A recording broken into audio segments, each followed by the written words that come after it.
Have you ever wondered what secrets lie behind a perfect love? And if I may ask, why would you love someone despite the rumors surrounding this person? Susuka was a quiet village located in the southern part of Ghana. In this village lived a maiden named Baaba, whose beauty was said to outshine the sun itself. Her skin was as smooth as silk. Her eyes sparkled brighter than the stars.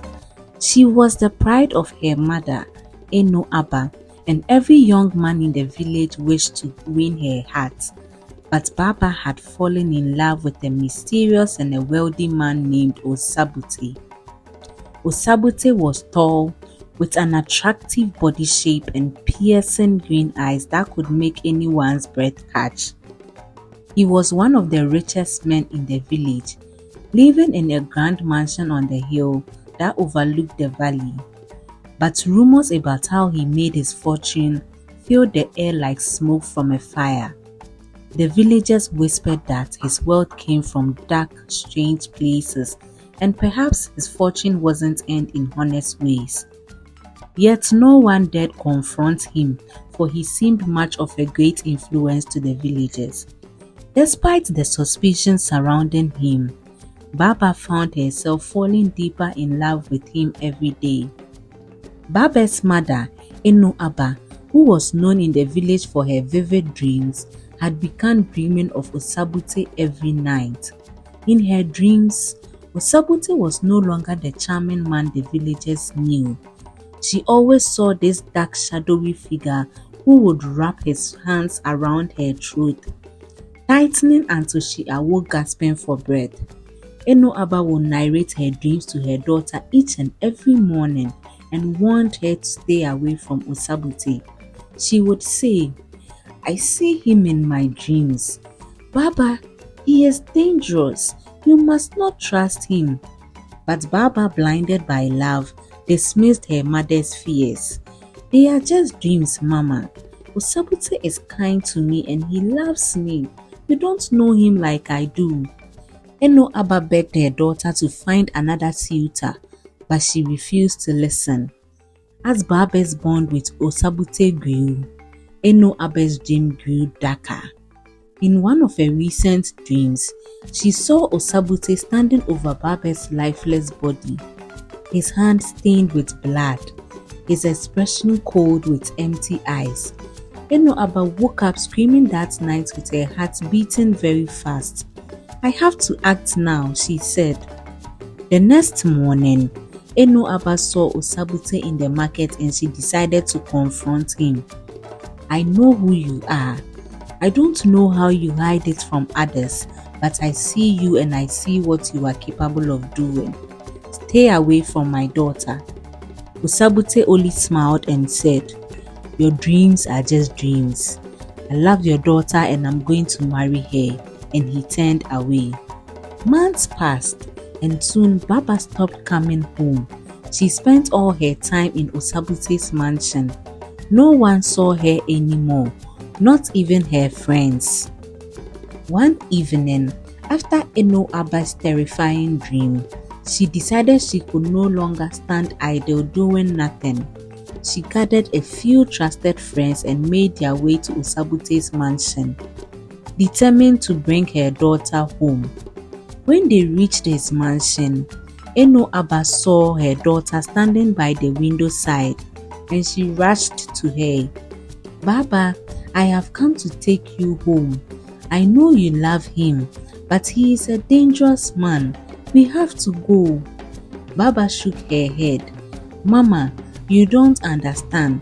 Osabutey is not a dangerous man. He is not like the others. He has shown me things you could never imagine. He is not dangerous. He is powerful." Suddenly, Osabutey appeared in the doorway. "I have warned you, Aba. Your dreams, your fears, they have poisoned your mind, but your daughter has seen the truth." Aba knew there was nothing she could say to change her daughter's mind.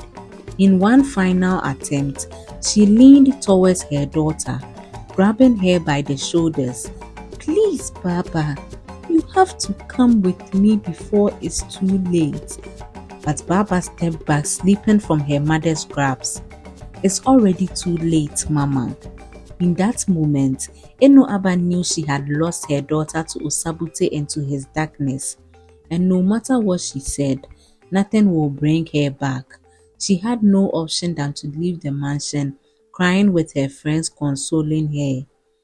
A year passed, and not a single word from Baaba. The once beautiful girl seemed to vanish from the world as if she had never existed. Enoaba grew thinner, her face looking pale, as if the life was draining from her with every day she spent without her daughter. The town watched with pity, but still no one acted. One day, a villager claimed to have seen Baaba standing briefly in front of the mansion before disappearing inside. She didn't look like the Baaba we once knew. I barely recognized her, she told the curious villagers who had gathered around her. Her hair, it was gone, shaved to the scalp. Her body was so thin, like she hadn't eaten in weeks. What surprised me the most was she was drooling, just standing there like she didn't even know where she was. The word spread quickly like wildfire, and everyone in the village was talking about what they had heard. Enoaba, upon hearing the news, broke down into a wild cry. The thought of her beloved daughter broke her heart into pieces. She knew her dreams were not mere nightmares, but warnings of something worse that is to happen. The villagers began to turn on Osabutey. They were no longer blinded by his charm and riches. They had a lot of questions on their mind. How did he get this wealthy? What was he hiding behind those walls of his grand mansion? Enoaba, driven by a mother's love and desperation, went to the marketplace begging the villagers to help her go set her daughter free from the bondage she is in. He has taken her from me, she cried. The villagers slowly began to gather courage and they decided to help Enoaba to go bring her daughter back. They knew if they did nothing, who knows what will happen to Baaba or any of them. Enoaba decided to see a powerful seer in the village. The seer gave her a bundle of sacred herbs and told her to recite a special incantation when she entered Osabutey's mansion. The herbs would protect her, and the words would break the evil spell. That night, a group of brave villagers with Enoaba leading set out to rescue her daughter. The plan had been simple: sneak into the house, rescue Baaba and burn the place down, ending the nightmare once and for all. They waited until after midnight when Osabutey left for his secret nightly rounds. As they approached the mansion, fear began to wrap around them like a thick blanket. The light flickered, and a slow, mournful music hummed through the air, sending shivers down their spine. The villagers tightened their grips onto their lanterns. Stay together. We have come this far and there is no turning back. We get Baaba and we leave quickly, Enoaba said.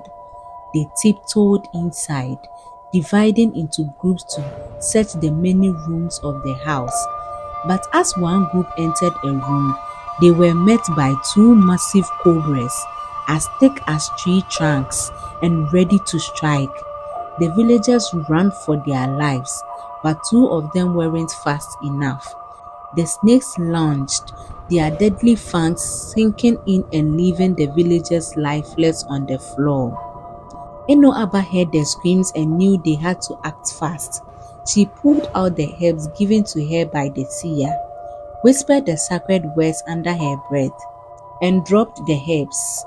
Instantly, the cobras were struck down as if hit by lightning. Their bodies twisted, and in a flash, they turned into two lifeless men lying on the floor. With no time to waste, Enoaba barged into the room where she believed Baaba was, and there, lying on a bed, was her daughter.